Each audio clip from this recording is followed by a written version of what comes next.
pertemuan yang lalu sudah saya jelaskan bahwa hidup selalu berakhir dengan kematian.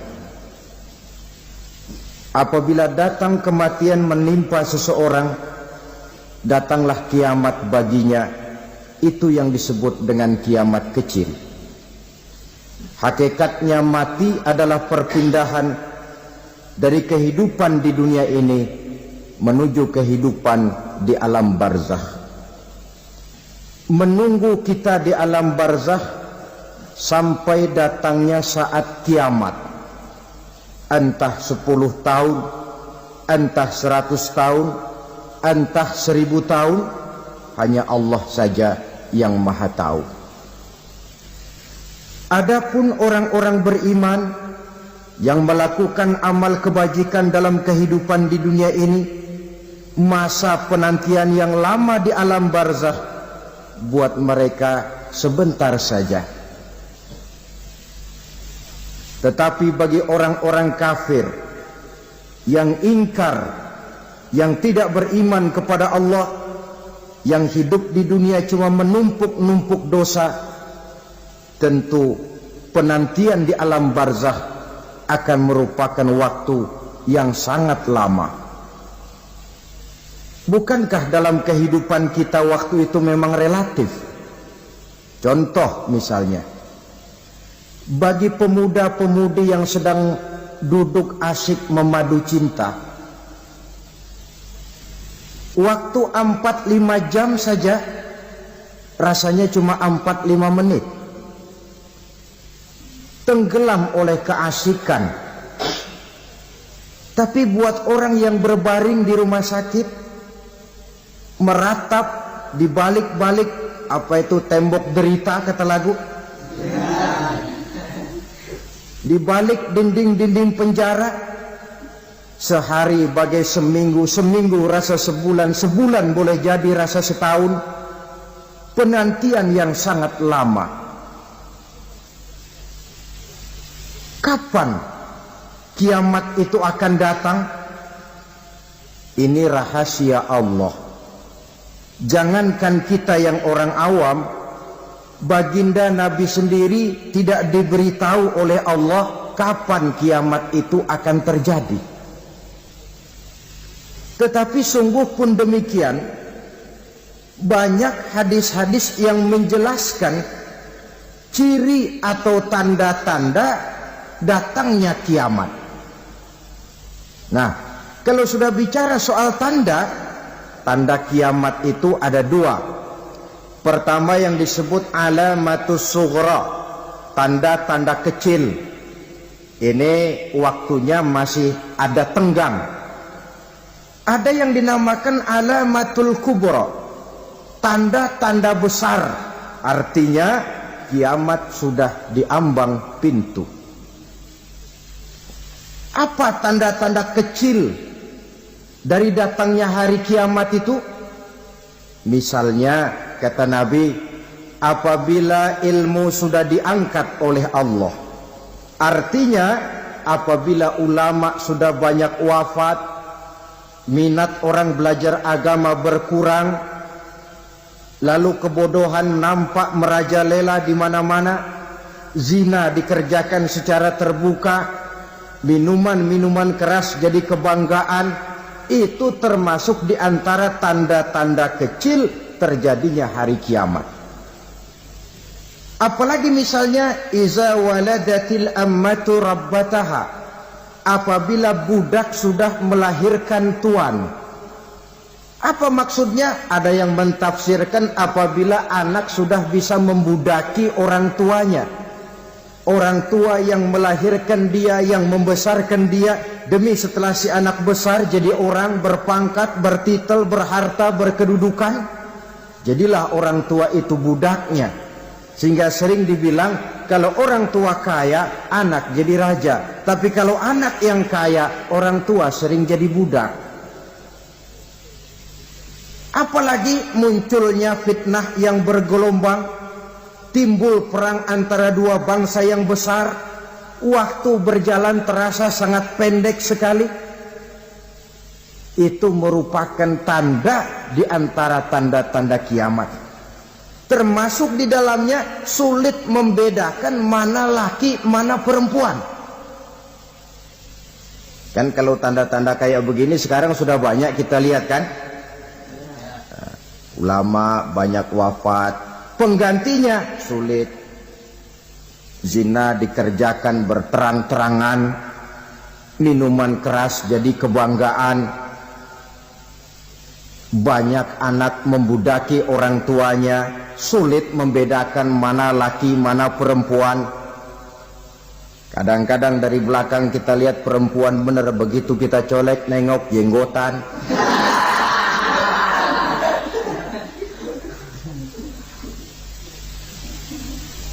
Ini termasuk tanda-tanda kecil, masih ada tenggang sampai akan terjadinya kiamat itu. Nah, yang dimaksud dengan tanda-tanda besar, ini tanda besar artinya kiamat sudah di ambang pintu.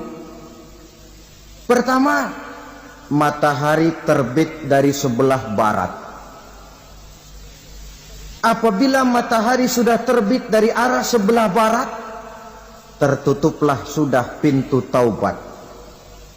Bersabda Nabi kita, la taqumus sa'atu hatta tatlu'a syamsu min maghribiha. Tidak akan datang hari kiamat sampai matahari terbit dari arah sebelah barat.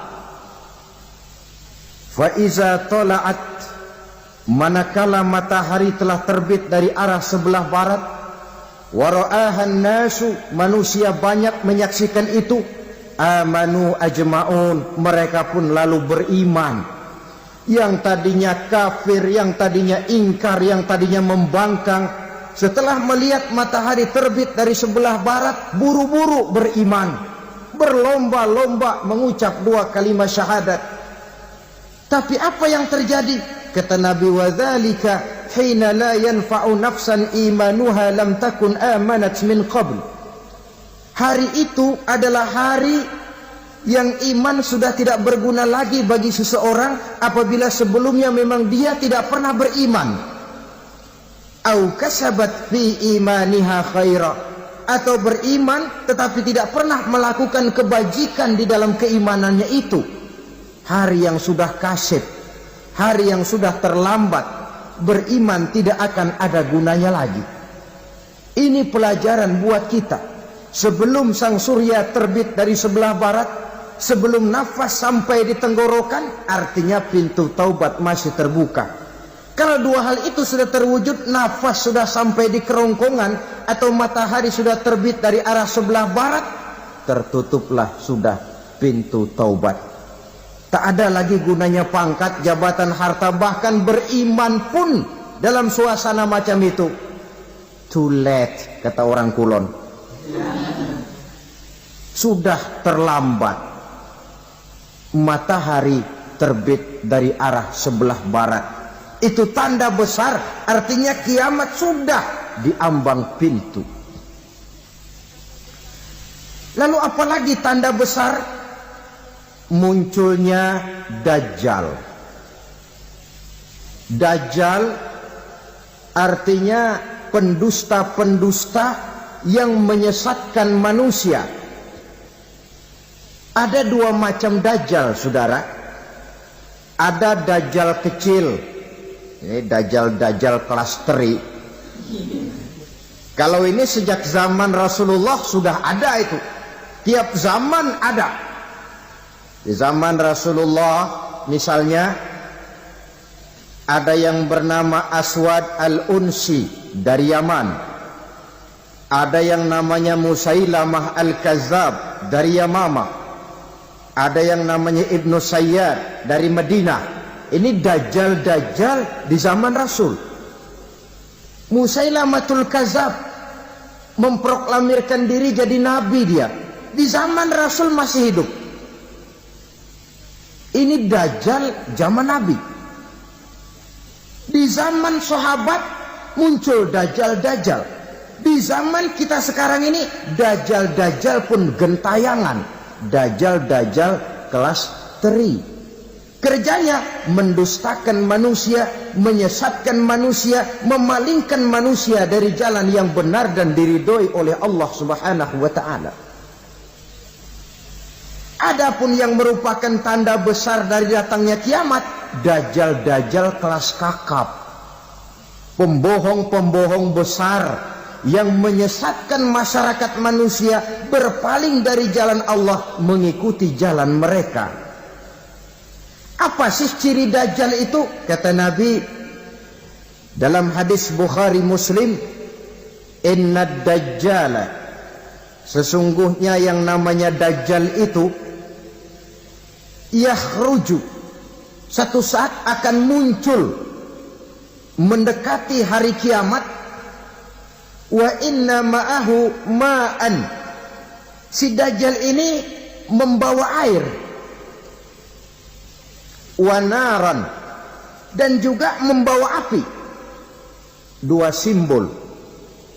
Di tangan yang satu dia bawa air, di tangan yang satu dia bawa api.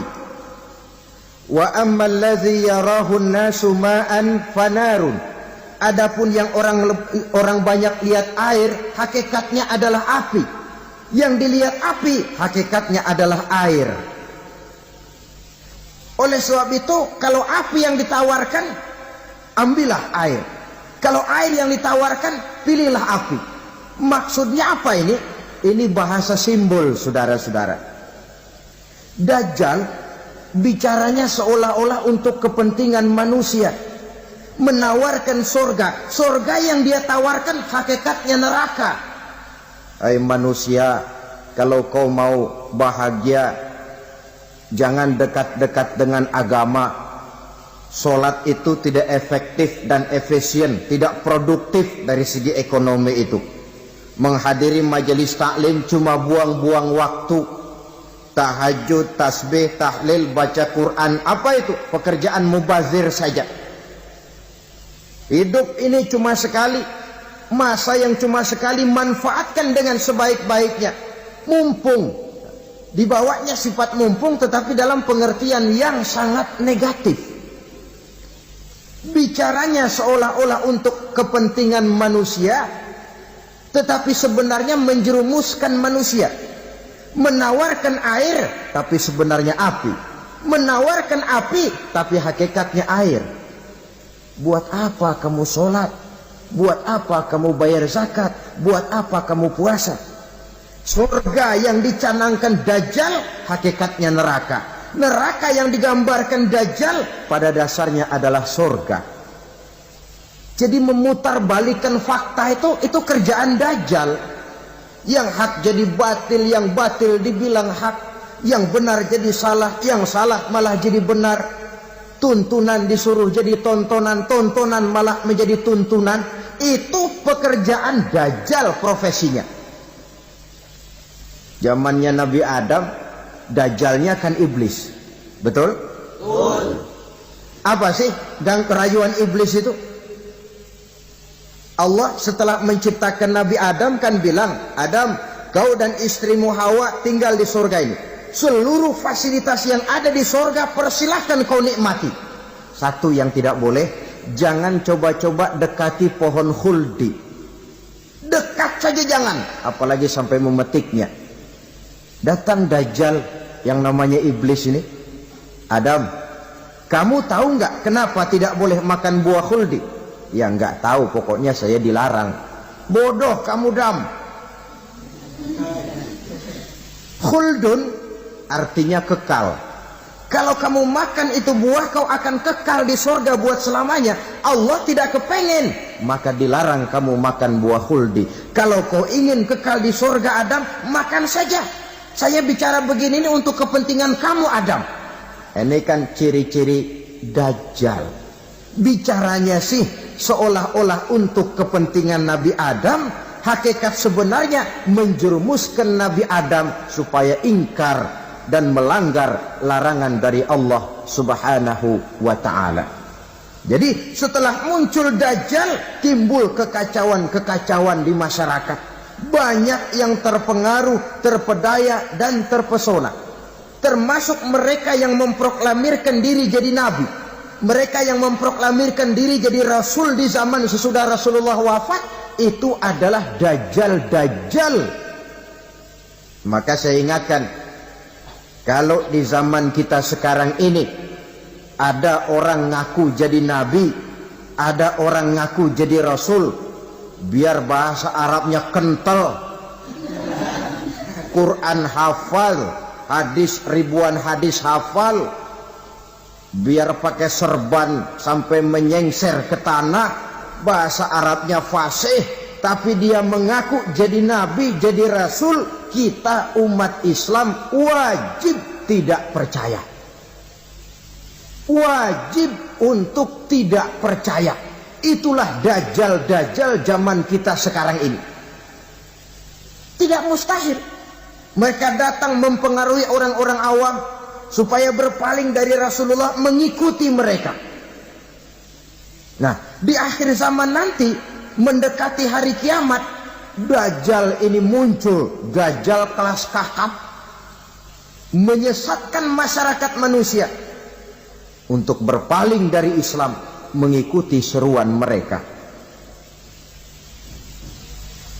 Apalagi di antara datangnya kiamat itu, tanda yang besar itu, turunnya Nabiullah Isa Al-Masih, putra Maryam. Menurut berbagai hadis yang sahih, Nabi Isa Al-Masih nanti akan turun lagi. Tidak membawa risalah yang baru, tapi meluruskan risalah Islam ini yang telah banyak ditinggalkan oleh masyarakat. Bahkan ada hadis menjelaskan beliau akan membunuh Nabi, mematahkan kayu-kayu salib, lalu melaksanakan haji dan umrah mengikuti syariat Nabi Muhammad, bukan membawa agama baru. Menjadi semacam mujaddid, reformer, menyelamatkan manusia dari bisikan dajjal. Bahkan ada riwayat yang menjelaskan bahwa Nabi Isa berhasil mengalahkan dajjal, mengembalikan masyarakat manusia kembali kepada ajaran Islam yang datang dari Allah, dibawa oleh Rasulullah sallallahu alaihi wasallam. Dengan kata lain, turunnya Nabi Isa bukan sebagai nabi dan rasul baru, tetapi mengikuti syariat Nabi kita Muhammad sallallahu alaihi wasallam. Saudara hadirin, ibu-ibu hadirat yang saya hormati, kemudian apalagi di antara tanda-tanda besar akan datangnya kiamat itu? Keluarnya asap atau awan. Kata Nabi, inna min asratis sa'ah dukhanan yamla'u ma bainal masyriqi wal maghrib. Di antara tanda-tanda kiamat, munculnya awan atau asap yang memenuhi antara langit dan bumi. Ini pun diperkuat dalam surah Ad-Dukhan ayat 10. Fartaqib yauma ta'tis sama' bidukhanin mubin fayughshan nas hadza azabun alim. Bagi orang-orang yang beriman, mereka biasa-biasa saja. Tapi bagi orang kufur, datangnya asap dan awan ini merupakan azab yang kelewat pedih. Barangkali sedikit mendekati gambaran tentang azab yang pedih ini, saya ingatkan alam pikiran kita kepada peristiwa yang belum lama terjadi. Pernah dengar berita bocornya reaktor nuklir di Chernobyl, Uni Soviet? Pernah dengar? Nah. Bocornya reaktor nuklir di Chernobyl yang mengakibatkan ratusan bahkan sangat mungkin ribuan nyawa. Cuma satu reaktor. Bagaimana kalau seluruh cadangan nuklir yang dimiliki oleh para negara adik kuasa ini diledakkan? Bahkan yang konon menurut catatan, cadangan nuklir yang dimiliki bersama oleh Amerika dan Rusia sekarang ini sudah sanggup memusnahkan 6 miliar manusia. 1,5 kali lebih banyak dari jumlah manusia yang nongkrong di permukaan bumi ini. Saudara-saudara hadirin yang saya hormati, lalu saat mendekati hari kiamat, apalagi tandanya? Setelah Nabi Isa wafat, pada saat turunnya yang kedua kali, Lalu Allah meniupkan angin sejuk. Semua orang-orang beriman, orang-orang baik wafat. Sehingga penghuni bumi ini cuma tinggal lagi terdiri dari orang-orang kafir. Tidak ada lagi di bumi ini yang bisa mengucapkan Allah. Sehingga dalam hadis qudsi itu ada keterangan, Innallaha azza wa jalla yaqulu li Israfil. Allah pernah pesan kepada malaikat Israfil. Kata Allah, Israfil, Iza sami'ta qailan yaqul Allah Allah fa akhirin nafakh 40 sanatan ikraman liqailiha. Hai Israfil, apabila kau dengar di permukaan bumi masih banyak orang yang mengucapkan Allah Allah, maka tunda sangkakala kiamat itu 40 tahun. Untuk apa? Ikraman liqailiha, menghormati orang yang mengucapkan Allah Allah itu. Wah, jadi karena sekarang masih banyak yang mengucapkan Allah, besar hatilah kita, masih jauh kiamat itu. Tapi jangan lupa, kiamat pribadi, kiamat kecil itu yang nggak kita sangka-sangka. Ajal datang mencabut nyawa, itu kiamat pribadi. Dan itu yang pasti kita hadapi. Dan itu yang membuat kita tidak boleh bersikap main-main di dalam kehidupan sekarang ini. Saudara hadirin yang saya hormati, tidak ada lagi orang-orang muslim. Seluruh penduduk dunia ini kafir. Lalu terciptalah struktur sosial yang berlandaskan prinsip hidup semau gue. Bakal terjadilah prinsip di mana yang kaya menyantap yang miskin, yang kuat menindas yang lemah. Hidup sudah bagaikan di rimba belantara. Berlaku hukum rimba, siapa yang kuat dia yang menang, siapa yang lemah menjadi mangsa. Timbul kekacauan, maksiat merajalela, munkarat menjadi-jadi. Sehingga isi bumi ini penuh dengan segala macam perbuatan dosa. Tidak ada perlunya lagi alam diperpanjang temponya. Datang saat yang sudah dijanjikan oleh Allah Azza wa Jalla, maka terjadilah yang disebut kiamat kubra, kiamat besar, kiamat hancur-hancuran. Bagaimana kejadian ini dimulai? Dalam surah Az-Zumar ayat 68, Allah subhanahu wa ta'ala berfirman, wa nufikha fis suri fasa'iqa man fis samawati wa man fil ardi illa man sya'allahu. Maka manakala ditiuplah sangkakala, terkejutlah seluruh yang ada di langit dan seluruh yang ada di bumi. Bila saat kiamat datang, Allah perintah malaikat Israfil, Israfil, tiup sangkakalamu. Ditiuplah sangkakala oleh malaikat Israfil. Yang akibat daripada tiupan itu, seluruh yang ada di langit, seluruh yang ada di permukaan bumi terkejut. Yang ada di langit siapa? Malaikat kan. Bayangin aja kalau malaikat kaget, apalagi kita. Terkejut seluruh makhluk yang ada di bumi, yang ada di langit mendengar suara sangkakala itu. Bunyinya tidak sanggup kita bayangkan dahsyatnya. Ledakan nuklir, ledakan neutron, belum apa-apa ketimbang bunyi sangkakala malaikat Israfil ini. Nah, lalu mendengar bunyi sangkakala ini, gemparlah makhluk, kacaulah alam.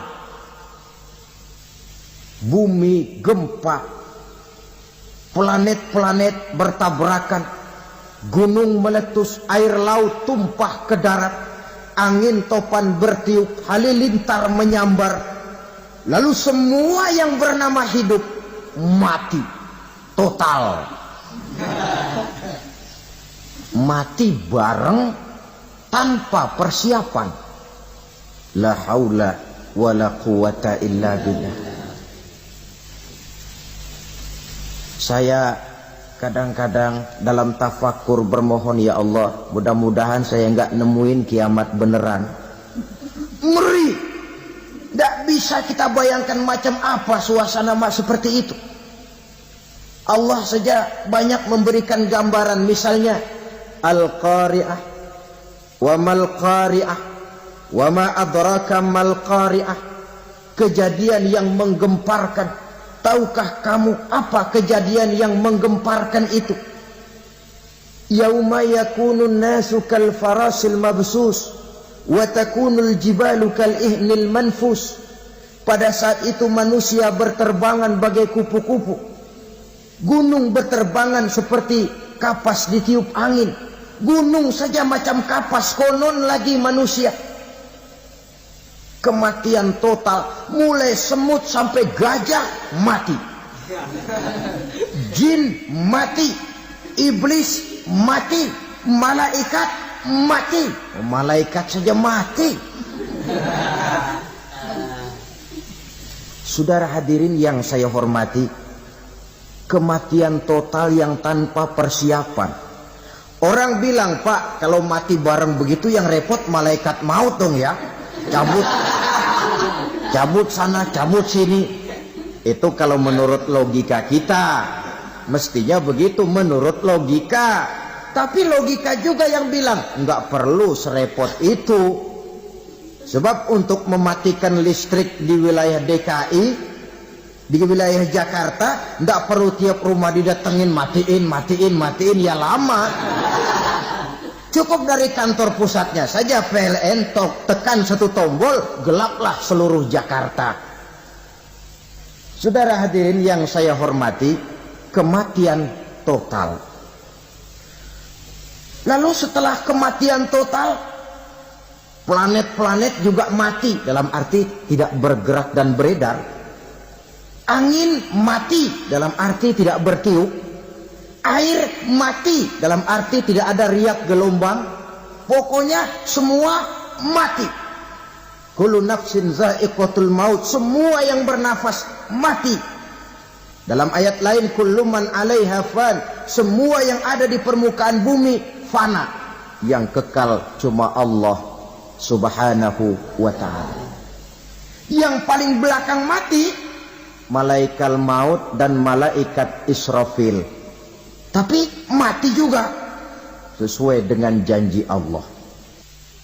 Menurut hadis Bukhari Muslim dari Abi Hurairah, masa tenggang waktu antara kematian total pada tiupan sangkakala pertama dengan proses kebangkitan pada tiupan sangkakala kedua 40 lamanya. Tidak dijelaskan oleh Abi Hurairah 40 jam, apa 40 hari, apa 40 tahun. Hadis-hadis cuma menyebutkan 40 saja. Sunyi alam, yang tinggal cuma Allah saja lagi. Ketika itu Allah berseru-seru, katanya, limanil mulkul yauma. Siapa para penguasa hari ini? Mana itu raja-raja dan penguasa yang dulu mengaku jadi Tuhan? Fir'aun. Mana Fir'aun sekarang? Yang dulu jadi raja, merasa berhasil, sombong, lalu tidak mau turun-turun dari kekuasaannya, sampai kepada puncak kekurang ajarannya mengangkat diri jadi Tuhan. Mana itu Fir'aun? Namrus. Mana sekarang Namrus? La ilaha illa ana. Ternyata tidak ada Tuhan lain selain daripada aku, kata Allah. Proses kemudian, saudara-saudara, turunlah hujan dari langit. 40 lamanya hujan itu. Tidak jelas juga 40 jam apa 40 hari. Setelah air turun membasahi, datanglah tiupan sangkakala yang kedua. semua yang bernama mati bangkit dari kuburnya masing-masing. Ini yang disebut yaumul ba'tsi, hari kebangkitan. Allahu Akbar. Pada saat kita bangkit dari kubur kita masing-masing, kumpul di padang mahsyar namanya. Bayangin aja, saya sendiri nggak sanggup bayangin.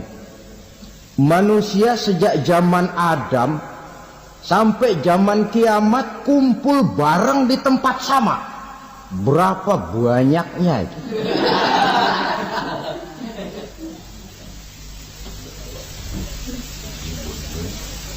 Dan yang luar biasa menurut satu riwayat, pada saat bangkit itu, Masya Allah, roman muka kita berubah, disesuaikan dengan amalan kita waktu di dunia ini. Barang siapa yang waktu di dunia amalannya itu amalan tikus, di akhirat nanti dia bangkit dari kubur, mukanya seperti muka tikus. Gagah betul badannya, tapi mukanya seperti tikus. Kenapa? Amalannya waktu di dunia seperti amalan tikus. Apa amalan tikus itu? Suka ngegeragoti barang yang sudah disimpan rapi-rapi. Orang sudah simpan uang rapi-rapi, simpan perhiasan rapi-rapi, digeragoti oleh tikus. Maling-maling, pencoleng-pencoleng, koruptor-koruptor, itu nanti di akhirat nanti kita lihat mukanya seperti muka tikus. Oh, ini waktu di dunia suka nyolong, mukanya seperti muka tikus. Barang siapa yang waktu di dunia ini amalannya itu amalan macan, dia akan bangkit nanti mukanya seperti muka macan. Apa amalan macan? Macan itu amalannya menang-menangan. Orang yang mau menang saja nggak mau mengalah. Coba lihat di hutan, kenal hutan nggak? Di hutan, raja hutan di mana-mana pasti macan, betul kan? Betul. Padahal hutan belum pernah bikin pemilihan umum. Tapi macan tidak peduli ada pemilihan umum apa tidak, pokok saya raja. Sebab apa? Macan jadi raja itu bukan karena benar, tapi karena kuat jadi raja. Setelah dia jadi raja, rakyat hutan yang mesti dilindungi malah dimakan oleh raja macan.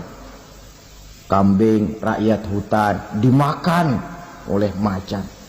Ayam rakyat hutan dimakan oleh macan. Itu nanti kita lihat di akhirat itu mukanya seperti muka macan, gagah betul. Lalu barang siapa yang di dunia ini amalannya itu seperti amalan anjing, nanti dia punya muka seperti muka anjing. Apa amalan anjing? Pertama, anjing itu kalau disuruh jaga rumah, dia tidak bisa membedakan mana maling, mana tamu. Biar yang datang maling, kalau bawa tulang, anjing kalem. Yang kedua, anjing itu akan setia kepada siapa saja yang memberinya roti. Siapa yang memberinya roti, itulah majikannya. Apa kata majikannya, pasti dia laksanakan. Soal benar atau salah, dia tidak peduli. Setelah anjing dapat roti, dia tidak punya pilihan lain kecuali bilang, abdi mah kumaha juragan wae ayeuna mah.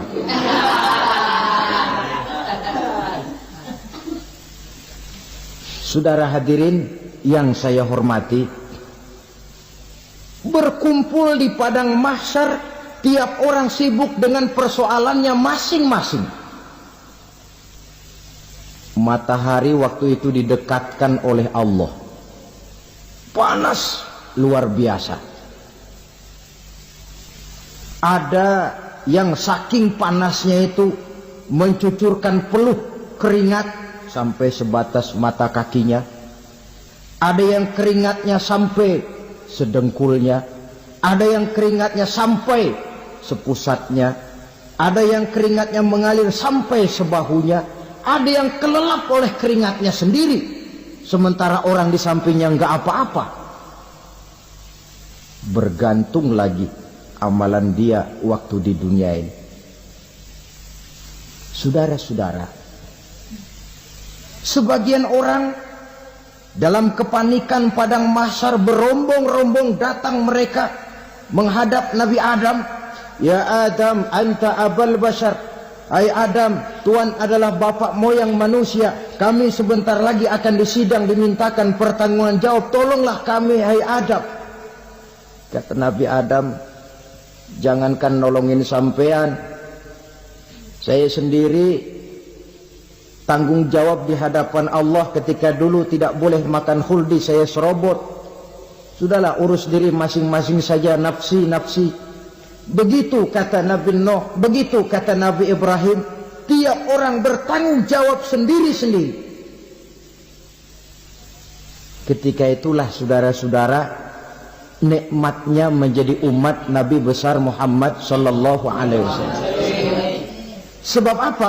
Walaupun menurut abjad kita ini umat paling belakang, karena paling belakang kita ini toh, karena Nabi Muhammad adalah Nabi akhir, tapi akan dihisap lebih dulu, lewat di atas sirat lebih dulu, masuk surga lebih dahulu ketimbang umat-umat belakangan. Ketika Rasul mendekati ajal, beliau tanyakan itu kepada malaikat Jibril. Malaikat Jibril berkata, Muhammad jangan khawatir, Allah sudah berjanji, inni haramtul jannata ala sairil anbiya hatta tadkhulaha anta, wa haramtuha ala sairil umami hatta tadkhulaha ummatuka. Surga aku haramkan buat seluruh nabi kecuali kalau engkau Muhammad sudah masuk ke dalamnya, dan surga aku haramkan buat seluruh umat kecuali kalau umatmu Muhammad sudah masuk ke dalamnya. Logikanya, walaupun menurut abjad kita umat paling belakang, bakal dihisap paling dulu, lewat di atas sirat paling dulu, masuk surga paling dulu, kalau mampir ke neraka juga paling dulu. Ya resiko. Jangan mau enaknya aja paling dulu. Saudara hadirin yang saya hormati, setelah masa kebangkitan itu jangan dikira begitu bangkit langsung diperiksa, masih menunggu menanti ribuan tahun perhitungan padang mahsyar untuk sampai kepada proses yang disebut yaumul hisab, hari perhitungan. Seorang demi seorang bakal dipanggil. Bayangkan saja, kita se-RT saja di absen, kadang-kadang perlu waktu lama. Ini manusia sejak zaman Nabi Adam sampai datang hari kiamat, satu demi satu disidang di hadapan Qadhi Rabbul Jalil. Status sosial copot sudah waktu itu. Yang pernah jadi hartawan di situ tidak lagi kelihatan kehartawanannya. Yang pernah jadi jenderal tidak lagi dipanggil jenderalnya. Yang ustadz tidak lagi dipanggil al-mukarramnya. Seluruh status sosial selesai. Dipanggillah kita seorang demi seorang menghadap Qadhi Rabbul Jalil. Bagaimana proses penghisaban itu? Pertama, proses tanya jawab. Di antaranya ada hadis menyatakan, lan tazula qadama 'abdin yaumal qiyamah hatta yus'ala an arba'i khisalin. Besok di hari kiamat tidak akan bergeser telapak kaki seorang hamba sampai dia ditanya lebih dulu tentang 4 persoalan. Tentang ilmunya. Kemana ilmu itu diamalkan? Tentang umurnya. Di mana umur itu dihabiskan? Tentang masa mudanya. Kemana masa muda itu dipakai? Tentang hartanya. Dari mana harta itu didapat dan kemana harta itu dibelanjakan. Ini termasuk proses tanya jawab. Jadi kalau istilah pengadilan dunia, nama Fulan bin Fulan. Kamu waktu di dunia diberikan umur panjang untuk apa? Pernah mengalami masa muda, kemana kau habiskan masa remajamu? Kau diamanahkan ilmu, dengan apa ilmumu kau amalkan? Kau diberikan harta, dari mana harta kau dapat, kemana kau belanjakan? Tak seorang pun yang bisa mungkir. Sebab apa? Dikala itu yang menjadi saksi bukan orang. Yang menjadi saksi adalah seluruh anggota badan kita. Tangan bicara, kaki jadi saksi terhadap seluruh amalan yang pernah kita kerjakan pada saat kehidupan di alam dunia ini. Selesai proses tanya jawab, lalu diperlihatkan buku catatan kita waktu hidup di dunia ini. Jangan lupa Allah itu menyiapkan 2 superkomputer kepada kita. Sebelah ditempelin sebelah kanan, yang sebelah tempelin di sebelah kiri. Komputer itu namanya Raqib dan Atid. 2 malaikat yang apabila baik kita lakukan, refleks saja akan menulis kebajikan kita. Jahat kita kerjakan, akan tertulis. Catatan itu nanti diperlihatkan kepada kita. Waduh, alangkah malunya pada saat diperlihatkan catatan kita, buku rapot kita merah melulu. Barangkali diperiksa sambil diomelin, brengsek lo. Buku merah melulu begini, bagaimana waktu hidup di dunia? Tidak cukup diperlihatkan buku catatan kehidupan, rekaman kehidupan. Rekaman kehidupan kita secara utuh sejak terlahir sampai ajal datang merenggut nyawa. Barangkali mirip dengan video sekarang ini, di mana terekam dengan baik seluruh kegiatan kita sejak yang sekecil-kecilnya sampai kepada yang sebesar-besarnya. Untuk kemudian kita pun menerima balasan. In khairan fa khairun wa in syarran fa syarrun. Kalau baik ya baik balasannya, kalau jahat ya jahat juga balasannya. Catatan-catatan kita diberikan. Kalau banyak kebajikannya diberikan di tangan kanan dengan cara yang halus. Kalau banyak kejahatannya diberikan dari sebelah kiri atau dilempar dari belakang. Itulah sebabnya sejak di dunia ini kita sudah mohon kepada Allah. Ketika berwudu membasuh tangan kanan, apa kita bilang? Allahumma a'tini kitabi biyamini wa hasibni hisaban yasira. Ya Allah, berikan saya kitab di tangan kanan, dan kalau saya memang perlu dihisap, hisaplah saya yang seringan-ringannya. Tangan kiri berlindung kita kepada Allah. Jangan sampai diberikan kitab di tangan kiri atau dari arah sebelah belakang. Wa a'udzubika an tu'tiya kitabi bishimali aw min wara'i zuhri, dari arah sebelah belakang. Na'udzubillah min dzalik. Setelah selesai lewat proses penghisaban, lewat mizan, timbangan, maka yang sudah selesai dihisab itu bergeraklah menuju sirat, jembatan yang terbentang menuju surga melalui neraka. Saudara-saudara, panjangnya perjalanan sirat itu memakan waktu ratusan tahun. Tetapi orang yang lewat di atas sirat pun macam-macam, bergantung amalannya ketika di dunia ini. Ada yang lewat di atas sirat itu kalbarkil khatib, seperti kilat yang menyambar, lep, sudah sampai dia di surga. Cepat bukan main. Ada yang lewat di atas sirat itu seperti orang lari-lari. Ada yang lewat di atas sirat itu seperti orang jalan biasa. Ada yang sambil merangkak, ada yang sambil ngesor, ada yang sambil gelayutan, ada yang selamat sampai ke ujung ke surga, ada yang tergelincir jatuh masuk ke dalam neraka, bergantung amalannya dalam kehidupan di dunia sekarang ini.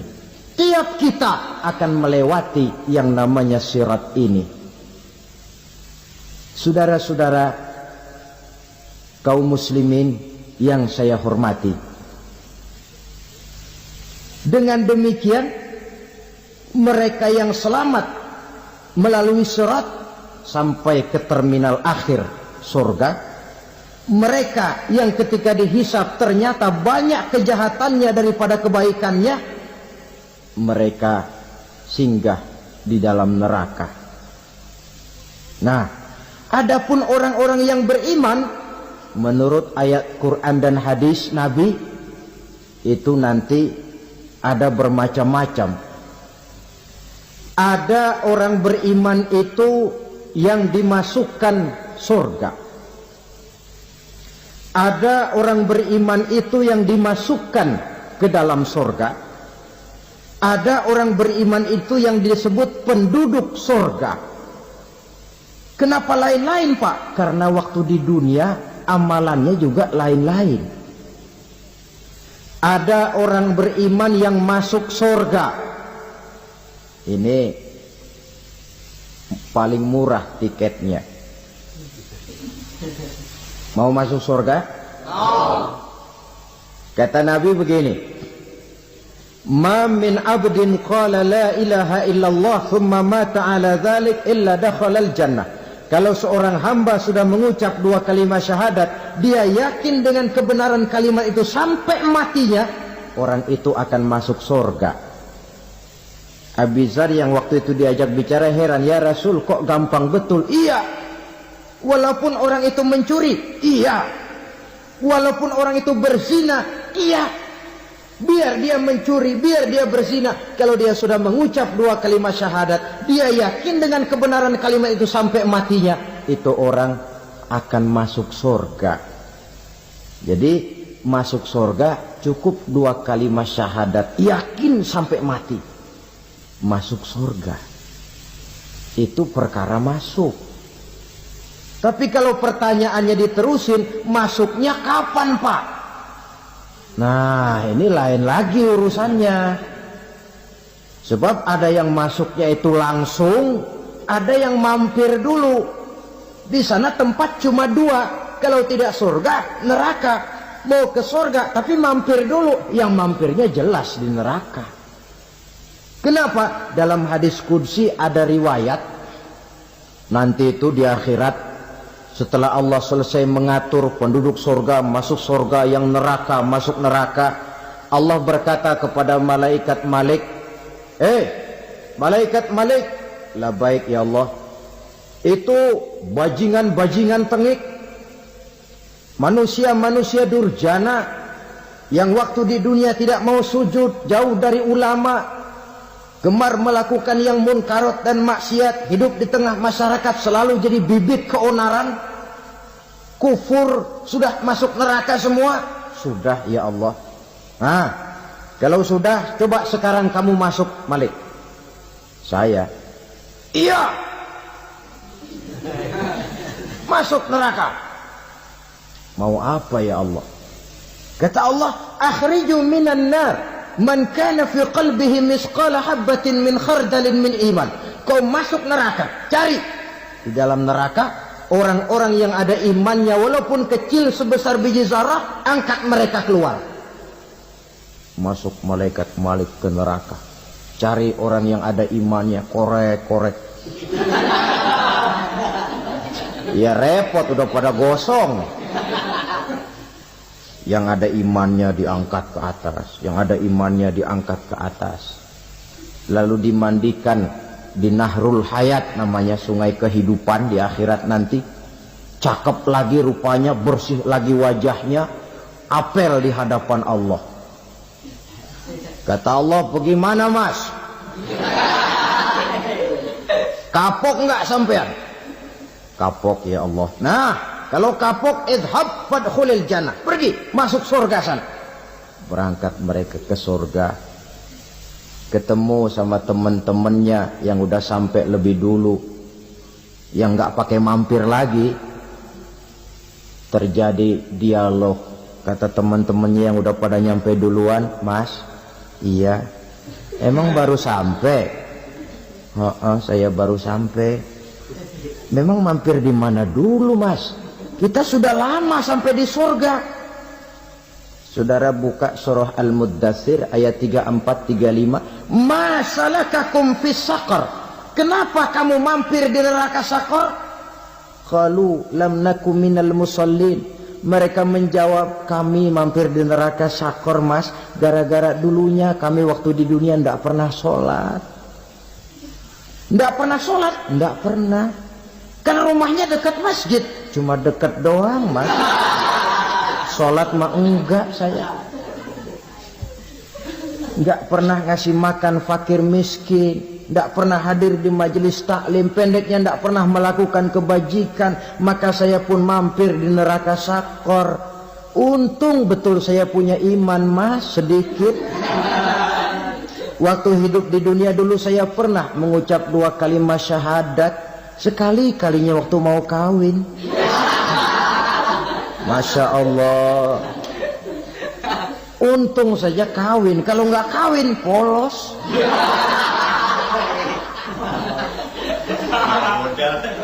Itu juga pengulu sudah setengah mati ngajarin. Asyhadu alla, asyaduaan, asyaduaan.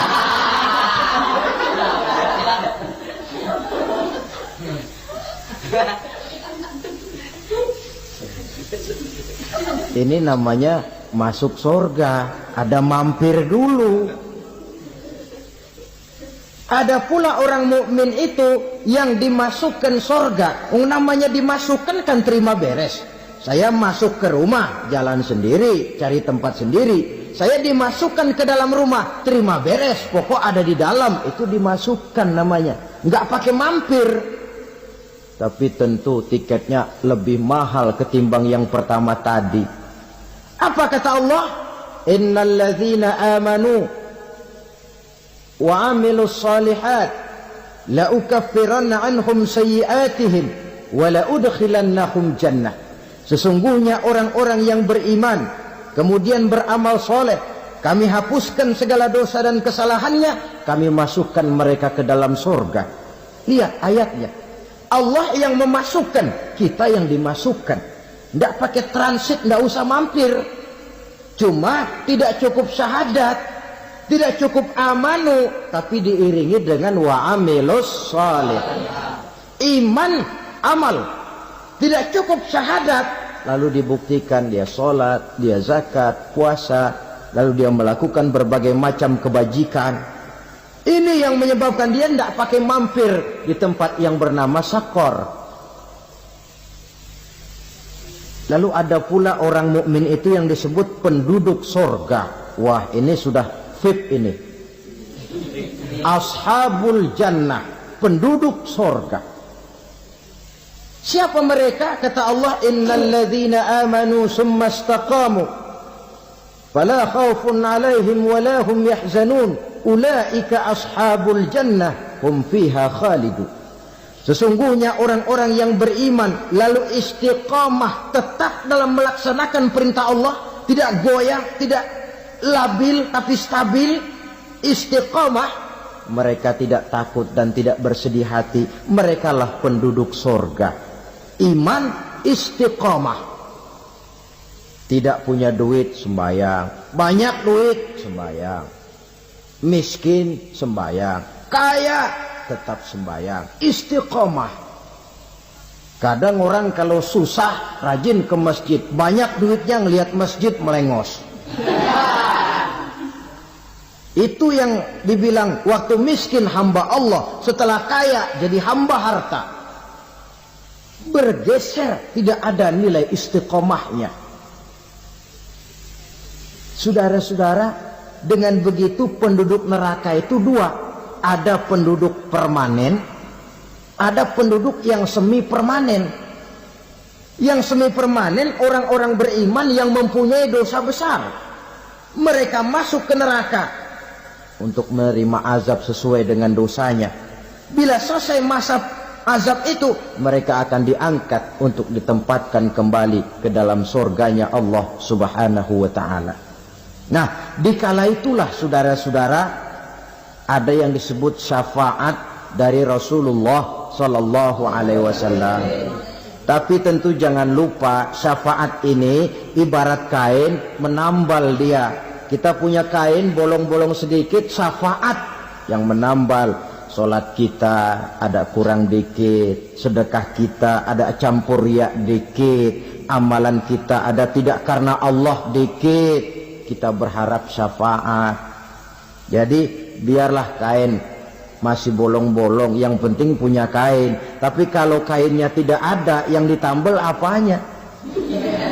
Sholat tidak, puasa tidak, zakat tidak, berharap syafaat saja. Ya, terlalu berlebihan itu.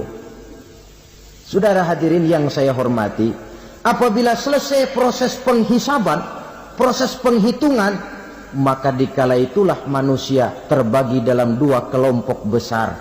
Fariqun fil jannah wa fariqun fis sa'ir. Sekelompok orang-orang beruntung yang masuk ke dalam surga, dan sekelompok lagi masuk ke dalam neraka. Akan memakan waktu untuk menceritakan sifat surga dan neraka, tapi insya Allah pada kesempatan pertemuan lain saya sampaikan. Namun sebagai gambaran umum cukuplah saya sampaikan sebuah hadis qudsi. Allah jelaskan, a'dadtu li'ibadiyas salihin ma la aynun ra'at wa la uzunun sami'at wa la khatara fi qalbil bashar. Aku sediakan buat hamba-hambaku yang soleh, yang tidak pernah terlihat oleh mata, tidak pernah terdengar oleh telinga, dan belum pernah terdetik dalam hati manusia. Jadi kenikmatan surga belum pernah dilihat mata, belum pernah didengar telinga, belum pernah terdetik dalam hati. Pedihnya azab neraka belum pernah terlihat mata, belum pernah terdengar telinga, belum pernah terdetik dalam hati. Saudara hadirin yang saya hormati, oleh karena itu sebagai uraian akhir daripada kiamat ini, marilah sama-sama kita memanfaatkan hidup dengan sebaik-baiknya, supaya jangan timbul penyesalan di hari kemudian nanti. Mudah-mudahan kita seluruhnya diselamatkan Allah dari azab neraka dan mendapat surga dan ridhonya. Sekian dan demikianlah pertemuan kita kali ini. Terima kasih banyak atas segala perhatian. Mohon maaf atas segala kekurangan. Usikum wa nafsi bitaqwallah. Wassalamualaikum warahmatullahi wabarakatuh.